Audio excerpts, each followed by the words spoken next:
Hola from Barcelona. Isang oras lang from the city of Barcelona, pwede nung marating ang mahiwagang lugar na ito. Kung magkaroon doon ng anak ng isa sa iyong hiling, si Virgin Mary na kulay itim ang pwedeng tumupad sa dasal mo. So for today's video, isasama ko kayo sa isa sa pinakasikat at pinakamagandang lugar na pwede niyong puntahan kung bibisita kayo ng Barcelona. Dahil binisita nga ako ng nanay at kapatid ko from California this week, ay tour guide ng trabaho ngayon ng vlogger nyo. Isa sa hiling ng nanay ko tuwing bibisita siya dito ay ang puntahan si Black Madonna. Ang itim na Virgin Mary na dito sa Catalonia ay tinatawag na La Moreneta. Dahil taga dito naman ako ay nagkotse na lang kami pataas para makamura. Kasama ko din dito ang asawa at anak ko, pero dahil di kami kakasya sa isang sasakyan, ay ako na lang nag-drive ng isa. Isa nga sa mga sinasuggest ko palagi sa mga nagtatravel dito yung bisitahin ng bundok na ito. Hindi naman kasi siya ganun kalayo sa city. Magti-train ka lang, magki-cable car pataas, and dito ka na. 1 hour and a half nga lang ang biyahe kung magti-train ka. Kung may kotse ka namang dala, 7 euros lang bayad sa parking. Buong araw na yon. Libre naman ang bisita dito. Unless gusto mong sumakay sa funicular or bisitahin ng kanilang museo. Sa malayo pa lang, ay tanaw na ang ganda ng bundok na ito. Dahil sa kakaiba nitong rock formation. Tinatawag ang bundok na ito na Montserrat, meaning serrated mountains. Dahil sa patusok na dulo ng bundok, parang ngipin ng lagari sa malayo.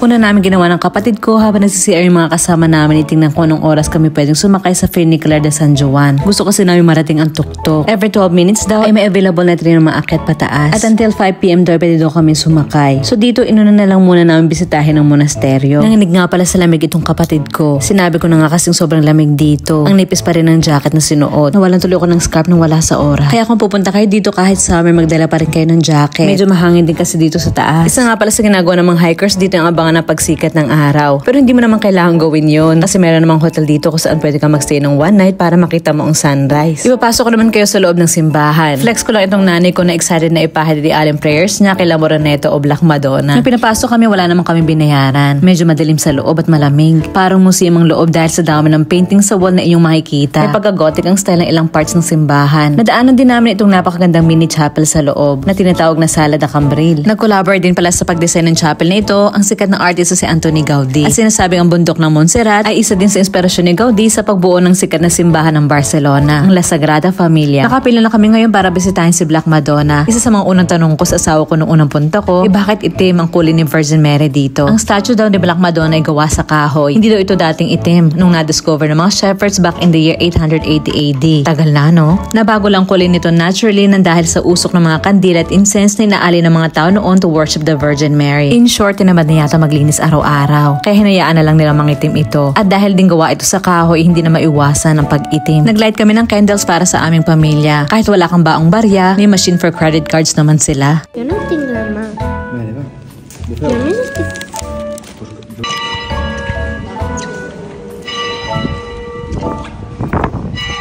Nag-picture taking na rin kami dito sa harap para may remembrance kami ng nanay at kapatid ko. Mapapanganga ka talaga sa sobrang ganda. Yung details ng bawat sulok ng simbahan talagang pinag-isipan. This year, 2025, is-celebrate nila 1,000 years ng lugar na ito. Gusto sana namin noong masaksihan, pero hindi na kami nakapunta ng asawa ko. Tinapos namin ang bisita dito sa area for offerings ng simbahan. May nag-offer ng flowers, may nag-iiwan ng prayers, pictures ng mga mahal nila sa buhay. Mga gamit ng mga tao na gusto mong ipagdasal para sa'yo. Grabe talaga ang view, oh. Parang di totoo. May museum din dito na pwede niyong bisitahin. Maraming souvenir shops, may coffee shop at restaurants. May street vendor din na nagbebenta ng honey at cheeses. Oras na para akitin ng tuktok. Noong unang punta ko dito, kasama ko pa ang papa ni Chef Jaume. Ito palagi yung naaalala ko. Siguradong gano'n din itong asawa ko.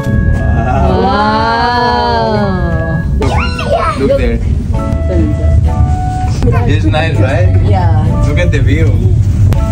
Ganda.